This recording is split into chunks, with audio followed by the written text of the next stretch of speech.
नमस्कार मित्रों, स्वागत है आप सभी का सनातन सच्चा ज्ञान यूट्यूब चैनल में। मित्रों, आज हम आपके सामने एक छोटी सी कहानी लेकर के आए हैं। कहानी छोटी जरूर है, परंतु ये आपको बहुत बड़ा ज्ञान देकर के जाएगी, बहुत सुंदर सीख देकर के जाएगी। इसलिए मेरा आपसे निवेदन है कि कहानी को बिल्कुल भी स्किप ना करें और शुरू से लेकर अंत तक अवश्य देखें। आज की कहानी में हम बात करेंगे कि इस संसार में सबसे बड़ा सुखी कौन है, कौन सा वो व्यक्ति है जो इस संसार में सबसे बड़ा सुखी आदमी है। इसी बात को लेकर के इस कहानी में हम चर्चा करने के लिए जा रहे हैं और आपको समझाने का प्रयास करेंगे, अर्थात बताएंगे कि हमारे इस संसार में सबसे बड़ा सुखी व्यक्ति कौन है। मित्रों, आपसे एक निवेदन और भी करना चाहूँगा कि यदि आप हमारे चैनल पर पहली बार आए हैं तो आपसे निवेदन है कि चैनल को सब्सक्राइब कर लें और बेल आइकन घंटी को ऑन कर दें, ताकि हमारी हर आने वाली वीडियो का नोटिफिकेशन सबसे पहले आपको मिल सके। तो चलिए प्यारे श्रोताओं, आपका कीमती समय बर्बाद ना करते हुए बात करते हैं कहानी की तरफ। मित्रों, एक समय की बात है, एक साधु महाराज थे और वो साधु चलते चलते एक नगर में पहुंच जाते हैं। अंधेरा भी हो चुका था, रात्रि हो चुकी थी, ठंड का मौसम था। उन साधु महाराज ने देखा कि रात्रि हो चुकी है, ठंड का मौसम है, अब हम कहाँ पर ठहरें। मेरी नज़र में तो कोई अच्छी सी जगह दिख नहीं रही है जहाँ पर मैं रात्रि व्यतीत कर सकूं। लेकिन श्रोताओं, फिर साधु महाराज ने क्या देखा कि जहाँ पर भड़भंजे हुआ करते हैं, अर्थात भाड़ भूंजने वाले, जब उन साधु महाराज ने उस भाड़ को देखा तो वो साधु महाराज क्या देखते हैं कि अंदर कुछ राख पड़ी हुई है। तो उन साधु महाराज ने विचार किया कि हमारे पास कोई ऐसा वस्त्र नहीं है, ऐसा कोई गर्म कपड़ा भी नहीं है जो दूसरी जगह जाकर के हम अपनी रात्रि को व्यतीत कर सकें। हम इसी भाड़ के अंदर प्रवेश कर जाएंगे और इसी के अंदर जाकर के आराम से लेट जाएंगे, अर्थात सो जाएंगे और हमारी रात्रि व्यतीत हो जाएगी। क्योंकि इस पहाड़ के अंदर गर्माहट है, इसकी जो राख है वो गर्म है। मित्रों, ये विचार करने के बाद में वो साधु महाराज जो थे उसी भाड़ के अंदर प्रवेश कर गए और जाकर के उस राख पर लेट गए। पूरी रात्रि वो साधु महाराज उसी राख में सोते रहे। सवेरा जब हुआ, साधु महाराज की आंख खुली और जैसे ही उनकी आंख खुली तो उन्होंने देखा कि पास में एक राजा का घर है। वो राजा उठता है और वो राजा एक दूसरे व्यक्ति से, अर्थात अपने नौकर से पूछता है और बाकी जो उसके सैनिक थे उनसे भी पूछता है कि बताइए भाई कि आपकी रात्रि कैसी व्यतीत हुई। तो और तो कोई नहीं बोल पाया। तब तक उसी भाड़ के अंदर से उन साधु महाराज ने आवाज लगा दी कि हमारी रात और आपकी रात एक जैसी बीती और आपसे ज्यादा अच्छी भी बीती। लेकिन मित्रों, जब राजा ने यह शब्द सुना तो वो राजा इधर उधर देखने लगा कि यह आवाज किधर से आ रही है, परंतु कोई भी इंसान उस राजा को दिखाई नहीं दिया। दोबारा राजा ने फिर कहा कि हे सैनिकों, आपकी रात कैसी बीती।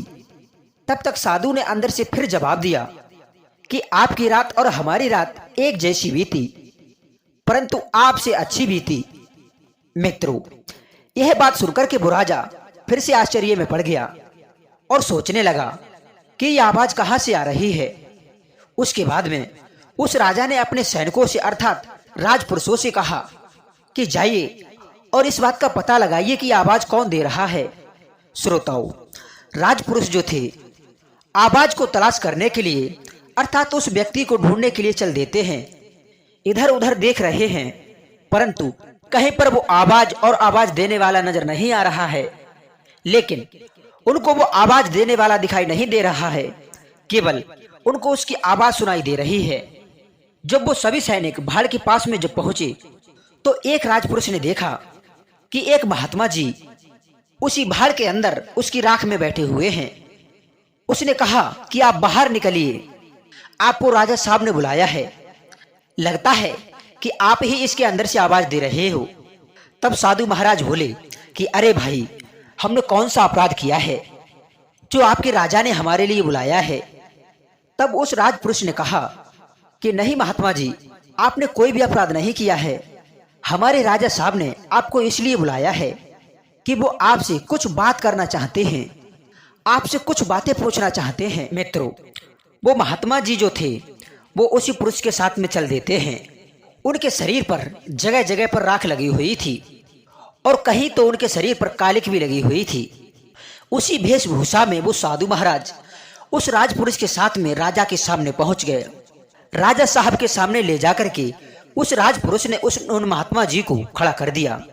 तब राजा ने पूछा कि हे महाराज, आप ये बताइए, आप ही अंदर से आवाज दे रहे थे, आप ये कह रहे हो कि आपकी रात्रि और मेरी रात्रि एक जैसी बीती। हमारे लिए ये समझाइए कि तुम्हारी रात्रि और हमारी रात्रि एक जैसी कैसे बीती। लेकिन मित्रों, तब वो साधु महाराज कहते हैं कि सुनो राजन साहब, हमारी तुम्हारी रात्रि एक जैसी ऐसे बीती, जब आप सो गए थे तो आपको ये नहीं मालूम था कि मैं महल में सो रहा हूं और मैं भाड़ के अंदर राख में सो रहा था। तो मुझे ये नहीं मालूम था कि मैं राख में सो रहा हूं, इसलिए हमारी और तुम्हारी एक जैसी रात्रि बीती। मित्रों, तब राजा ने कहा कि सही कहा साधु महाराज जी आपने। साधु महाराज ने फिर कहा कि और इस तरीके क्या सी बीती है। वो फिर से समझाते हैं कि राजन, यदि आप नहीं समझे हैं तो फिर से समझिए महाराज। हमारी तुम्हारी रात्रि इसलिए एक जैसी बीती है क्योंकि आप महल में नरम गद्दों पर सोए हैं और हम इस भाड़ के अंदर नरम राख पर सोए हैं, इसलिए हमारी और तुम्हारी एक जैसी रात्रि बीती है। मित्रों, वो राजा बड़ा ही प्रसन्न हुआ। फिर राजा ने पूछा कि हे साधु महाराज, आप एक बात का और उत्तर दीजिए। आपने ये भी कहा था कि तुमसे कुछ हमारी रात्रि अच्छी बीती है, आपकी रात्रि हमसे कैसे अच्छी बीती है। मित्रों, राजा के ऐसे पूछने पर तब वो साधु महाराज बोले कि राजन, कि आपसे अच्छी रात हमारी इसलिए बीती है। तब तक राजा साहब कहते हैं कि हाँ महाराज, मैं वही तो जानना चाहता हूँ। तब वो साधु महाराज कहते हैं कि हे राजन, कि आप रात्रि व्यतीत करने के बाद, यानी कि सोने के बाद जब सुबह के लिए उठे तो आप सांसारिक चिंताओं में पड़ गए। आपके अंदर अनेक चिंताएं प्रवेश कर गईं, आप अनेकों सोच में डूब गए। लेकिन मैं जब सोने के बाद उठा, जब इस भाड़ के अंदर से उठा, तो हमारे अंदर कोई भी चिंता नहीं थी, कोई भी गम नहीं था, किसी भी बात की कोई टेंशन नहीं थी। मेरे अंदर कोई भी मायूसी नहीं थी, कोई भी सोच नहीं था, इसलिए मेरी रात्रि आपसे अच्छी बीती है। मुझे इस बात का गम नहीं है, मुझे जैसा भी खाने को मिल जाए, मुझे कोई मतलब नहीं है। हमारे भोजन में नमक हो या ना हो, उससे हमें कोई दिक्कत नहीं। सोने के लिए बिस्तर मिले या ना मिले, उससे भी हमारे लिए कोई मतलब नहीं। हमारा कोई सम्मान करे या ना करे, अर्थात या कोई हमारा अपमान करे, उससे भी हमारे लिए कोई फर्क नहीं पड़ता। मेरे अंदर कोई गम नहीं है, मेरे अंदर कोई चिंता नहीं है, कोई कलेश नहीं है और मेरे अंदर किसी बात का कोई सोच नहीं है।